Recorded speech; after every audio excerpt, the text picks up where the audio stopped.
So my name is Darron. I'm born and raised in Harlem, West Harlem specifically. I'm an artist, producer, songwriter. I can do a little engineering if I need to, but yeah, I'm all that. I'ma do whatever it takes. I'm from the hood like her. Well, this Harlem now that everybody knows isn't the Harlem that was from back in the day. Like anybody who's really from Harlem knows between the crack epidemic, between a bunch of abandoned, burnt down buildings, and like the violence and crime rate, it was wild. Like you was literally dodging bullets, like often growing up.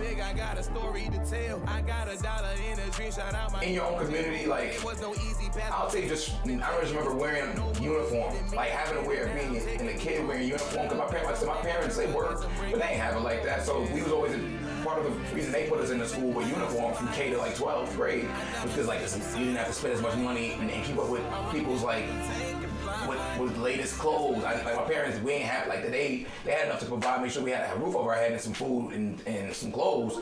But like walking to certain neighborhoods and like they don't know you gotta fight your way off, you getting jumped. Like that was a real thing.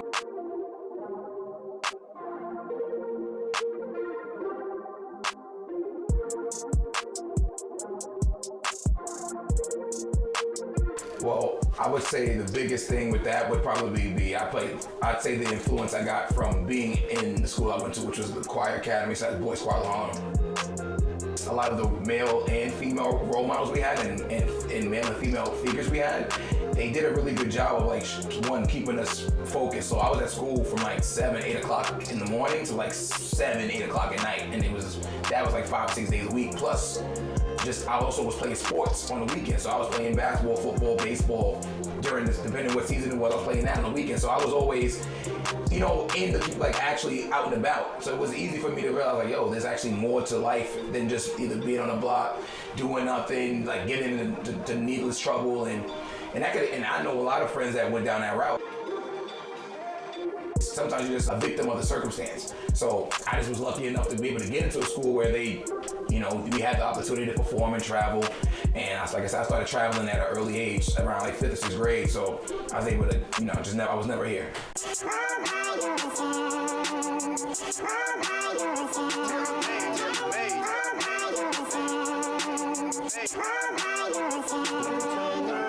Of course, like I'm a black man and living in America, like that's a norm. It's still happening now. It happened when I was younger. Like I said, little things from like stepping in a grocery store, department store, and the first thing they do, they're like, oh, the first thing they do, they're giving you the eyes already. Like they're already assuming you in there to do something bad, whether it's steal, whether it's cause. They're already automatically assuming they do that now. So nothing's changed.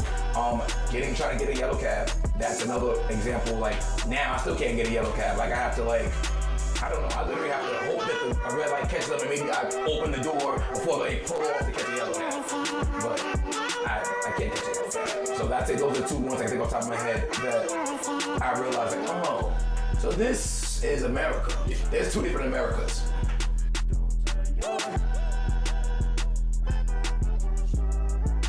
I've always been into music, even when I was younger. Like anybody knows I'm a music head. Like I'm especially, and not even just like hip hop at all. Most styles. Music just always appealed to me.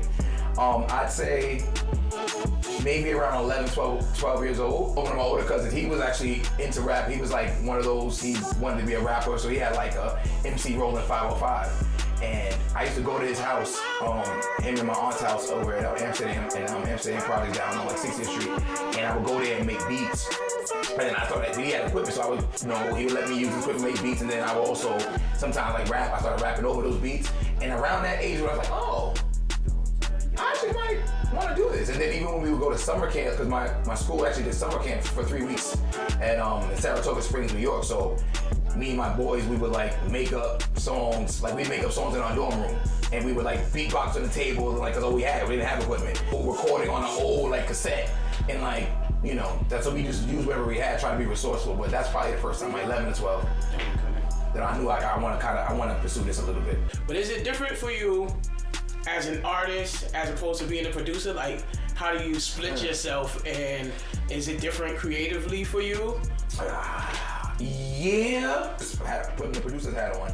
I gotta think about it. I always try to like put myself into the artist's like mindset, like what they're gonna feel comfortable. I gotta understand what their range is, if they're singing, if they're rapping, what their content is, like how they're trying to deliver, how it's trying to be delivered. It's a lot harder because you have to try to. It's not you. It's you're trying to like emulate or you're trying to mimic it as much as you can. How would they want to be? How would they want to sing on it? How would they want to rap on it? When I'm my own artist, I know it's coming from me. So like a lot of times, I try to always come with the songs I'm coming up are usually things that either are happening to me or have happened to me or happen to people that I know. So it's always coming from like a very truthful like space. So I think that's the biggest thing and the hardest thing when you're making beats. Like, all right, you gotta try to find. You're custom and you're crafting it. You're still doing both, whether it's myself or the other artist. You're still crafting it to fit them, but it's just a different approach because you never know what people like. So you just kind of just throwing darts at the board and like hoping something sticks. Okay. We gon' win. We gon' win. We gon' win. Said we gon' win.